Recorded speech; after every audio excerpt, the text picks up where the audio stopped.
배론 선생님이 궁금해하실 것 같아서 제가 미리 준비를 했는데요. 네. 이제 일반 국민들 뭐 이렇게 수칙 다들 아실 겁니다. 뭐 기침, 애절, 손 씻기, 마스크. 근데 특히 이제 만성질환, 고위험군이라고 말씀하시는 분들. 그러니까 지금 현재 우리가 위기경보 단계를 심각 단계로 옮기면서 일반 국민들 그리고 만성질환자, 유증사 단계 이렇게 세분화해서 이렇게 수칙을 갖다 마련을 했거든요. 첫 번째 보시면. 예, 많은 사람이 모이는 곳을 피하라. 이거는 꼭 무슨 코로나 바이러스만의 문제는 아니겠죠. 뭐 최근에 제 환자분도 결혼식장에 갔다가 독감에 걸려서 고생하셨던 그런 경우도 있기 때문에 어쨌든 만성질환자, 우리가 고위험군이라고 하시는 거는 대개 임신부라든지 65세 이상 그리고 뭐 당뇨병, 뭐 천식, 그다음에 신부전 이런 만성질환자 그리고 암 환자 이렇게 치료받고 계신 이런 분들, 그다음에 콩팥질환 질환을 앓고 계신 이런 분들은 특히 좀 신경을 쓰셔야 될 것 같고요. 그래서 어쨌든 뭐 주변에 뭐 결혼식이 있어서 참석을 해야 되냐 말이야 고민하지 마시고 일단은 피하시기 바라고요. 혹시라도 이제 가셔야 된다, 외출을 꼭 해야 되고, 하면 내가 꼭 병원을 가야 되는 그런 상황이 된다 그러시면 꼭 마스크를 착용하시는 게 필수적인 상황이 될 것 같습니다. 물론 손 씻기도 중요하겠습니다만은 이런 만성질환자 고위험군분들은 꼭 마스크를 착용하시고 외출하시고 병원을 방문하시면 좋겠고요. 세 번째로는 이제 아무래도 이제 위험하다고 하니까 집안에만 계시는 그런 경우가 많습니다. 그러니까 뭐 잠깐 산책도 하시고 하셔야 되는데 불안하다 보니까 사람이 이제 뉴스를 접하다 보면 계속 확진자 수는 늘어나고 사망자도 늘어나고 하니까 자기도 혹시 걸리면 어떡하나 그런 불안감. 그다음에 또 햇빛을 쬐지 못하고 운동을 못하다 보니까 우울 증상까지 빠지시는 그런 경우가 있지만 어쨌든 좀 창문을 여시면서 좀 환기도 좀 하시고요. 또 햇빛도 좀 쬐려고 노력도 좀 해주시고 역시 규칙적으로 골고루 식사하시면서 실내에서라도 운동을 가벼운 맨손 체조라든지 근력 운동들을 해주시는 게 면역력 유지라든지 체력 유지에 분명히 도움이 될 거라고 생각을 합니다. 네 번째로 말씀드릴 거는 혹시라도 계속해서 만성질환을 치료하는 데서 특별히 이제 불편한 증상이 없고 안정된 상태라 그러면 문제가 없겠습니다만은 혹시라도 더 통증이 심해졌다든지 혹시라도 숨이 더 차다든지 어떤 변화, 증상의 변화가 생기고 안 좋아졌을 이런 경우에는 반드시 의료진을 주치의 선생님과 상담을 하시거나 병원에 전화를 해서라도 어떻게 할 수 있는 방법들을 좀 논의를 하실 필요가 있겠고요. 실제로 지금 코로나19 때문에 이 증상이 생기셨는데도 병원에 오지 않으셔서 지금 문제가 되는 그런 경우들이 있죠. 그렇죠. 교통사고를 당해서 응급조치를 해야 된다든지 또 심장마비라든지 뇌졸중 때문에 응급조치를 해야 되는데 코로나19가 무서워서 그냥 병원을 방문하지 않으시는 그런 경우가 있거든요. 근데 절대 그러지 마시고 그러니까 증상이 나빠지시거나 이런 응급 상황에서는 무조건 병원을 찾기를 권해드리겠습니다. 네, 마지막으로 이런 것들 때문에 정부에서는 이제 국민안심병원과 그다음에 대리처방을 한시적으로 허용을 하고 있습니다. 그러니까 국민안심병원이라고 하는 거는 이미 코로나19에 대해서 선별진료소를 운영하는 것뿐만 아니라 이 호흡기 질환자하고 일반 환자들을 아예 구분을 해서 동선이 겹치지 않도록, 즉 환자가 섞이지 않도록 그렇게 조치를 하면서 진료를 하고 있기 때문에 내가 호흡기 질환자가 아니라고 해서 병원을 안 하시는 게 아니고 호흡기 질환자하고 섞이지 않기 때문에 안심하시고 국민안심병원을 좀 찾아주시면 될 것 같고요. 대리 처방이라고 이런 것들은 지난주 같은 경우 저도 제 환자분 같은 경우 아드님이 대신 처방을 받으러 오셨는데 근데 이제 같은 질환으로 이제 꾸준히 저한테 다니셨던 분이고 제가 그 환자분을 잘 알고 있기 때문에 크게 문제가 없다 그러시면은 당분간 대리 처방을 통해서 약을 좀 구입하셔도 될 것 같고요.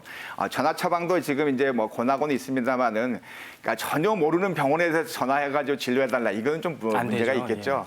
예. 단골 병원에 대해서는 그러한 처방들을 이용하시면 꼭 병원을 방문하지 않으셔도 처방을 받으실 수 있을 것 같습니다. 네, 많이 걱정되시겠지만 특히나 만성질환 있으신 분들은 병원 방문 꺼리거나 미루지 마시고 이런 대리 처방이나 국민안심병원 이용하시면 좋을 것 같습니다.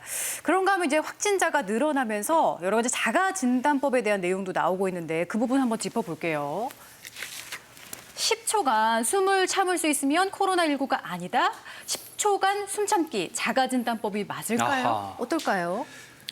네, 그 폐렴을 앓거나 그러면서 치료를 받다가 나중에 후유증이 생기는 경우에는 폐 기능이 많이 떨어지면서 폐 섬유화도 되고 그럴 수 있습니다. 그런데 일반적으로 바이러스성 폐렴보다는 세균성 폐렴을 앓고서 오랫동안 고생하신 분이 폐 손상이 많이 생기고요.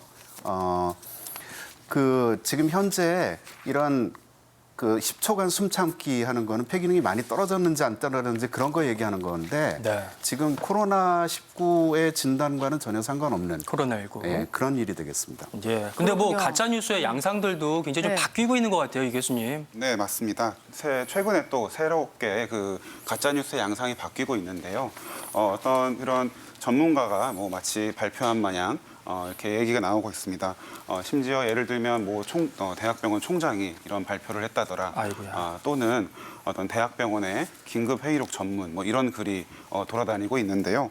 안 그래도 이렇게 불안한 시기에 자꾸 이런 뉴스를 접하다 보면 이렇게 확실히 쉽게 더 뉴스를 믿게 됩니다. 이렇게 사실 불안감이 지배적일 때 네. 이런 본능보다는 이성보다는 본능적으로 더 쉽게 뉴스에 현혹되기 쉬운데요. 네. 이런 가짜 정보로 인해서 만들어진 어떤 대중 공포심 이런 것들이 어떤 사회를 통합하고 하나로 힘을 합치는데 네. 방해 요인이 될 수 있습니다. 그리고 정부도 이러한 가짜 뉴스에 대해서 철저히 밝혀내고 처벌하겠다라고 발표한 바도 있습니다. 네, 정말 뭐 재미삼아서 장난삼아서 여기저기 옮기는 가짜 뉴스들이 그야말로 장난이 아니라 여러 사람들의 건강을 담보로 한 범죄 행위가 될 수 있습니다. 절대 현혹돼서는 안 될 것 같고요. 10시 17분 지나고 있고 여러분들 티벗으로 보내주시는 궁금증들도 좀 풀어보도록 하겠습니다. 자, 어떤 게 들어와 있을까요? 고재중님께서 7분 해주셨는데요. 집에서는 마스크 착용하지 않아도 될까요? 라는 질문을 주셨거든요. 어떻게 김비단 교수님? 예. 일단은 집에 유증상자라든지 그러니까 확진 환자가 있지 않고서는 뭐 굳이 집에서까지 마스크를 하실 필요는 없겠죠. 그러니까 환기를 잘 시키시는 게 더 중요할 것 같고요. 그러니까 이제 본인이 증상이 있으신 분은 당연히 마스크를 착용을 하셔야 되겠죠. 그리고 내가 코로나19로 확진을 받았다 하시는 분하고 가족들은 또 같은 공간에서 생활하지만 독립적으로 공간을 해야 되기 때문에 증상이 전혀 없고 모든 분이 다 건강하고 없다고 하시면은 굳이 집에서는 마스크를 쓰지 않으셔도 되겠습니다. 네. 자, 계속해서 궁금증 살펴볼게요. 자, 어떤 궁금증 들어와 있을까요? 머핀 사랑님께서 8분에 보내주셨어요. 코로나19 바이러스에 걸렸다 완치돼도 후유증이 생길 수 있을까요? 어떨까요, 김석천 교수님? 네, 경증으로 생겨서 폐에 염증이 생기는 경우가 아니라 그러면은 후유증은 없을 것 같습니다. 하지만 폐에 염증이 생겼을 경우에는 순조롭게 치료가 되면은 별로 알아차리지 못할 정도일 거고요. 후유증으로 합병증으로 세균성 폐렴까지 같이 생기는 경우에는 어느 정도는 후유증이 있을 수 있습니다. 네, 계속해서 생방송 중에도 코로나19에 대한 궁금증 있으시면은 티벗 이용해서 보내주시면 저희가 답 드리겠고요. 코로나19 이것이 궁금하다 두 번째 포인트 또 넘어가겠습니다. 열나고 기침하는데 나도 혹시 코로나, 상상 코로나 환자, 코로나 공포증이 급증하고 있다. 사실은 조그만 증상만 있어도 내가 혹시 코로나가 아닐까, 코로나 공포증, 상상 코로나 이런 것들 많은 분들이 요즘은 경험하신다고 하더라고요. 네, 맞습니다. 전염병에 대한 일반적인 불안이나 스트레스는 사실 정상적인 감정 반응입니다. 하지만 이것이 일반 수준을 넘어서서 일상생활에 지장을 줄 정도면 그 부분은 문제가 됩니다. 이런 경우에 요즘 특히나 하루 종일 코로나 뉴스가 나오고 있는데요.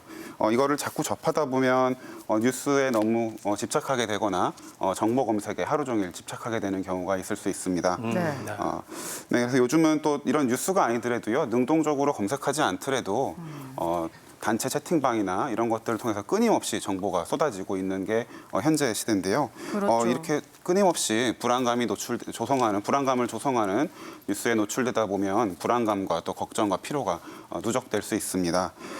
그래서 이런 심리적인 불안이 커질 수 있기 때문에요. 불안을 넘어서 또 우울감이나 또는 신체화 증상까지도 발현할 수 있습니다.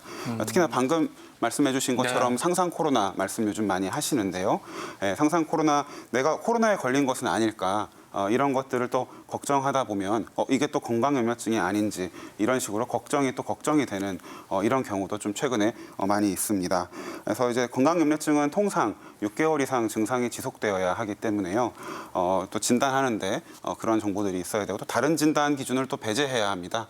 그래서 특히나 요즘 같은 시대에는 객관적이고 좀 더 확실한 정보를 선별할 수 있는 능력이 필요할 것 같습니다. 중요하죠. 예. 지금 많은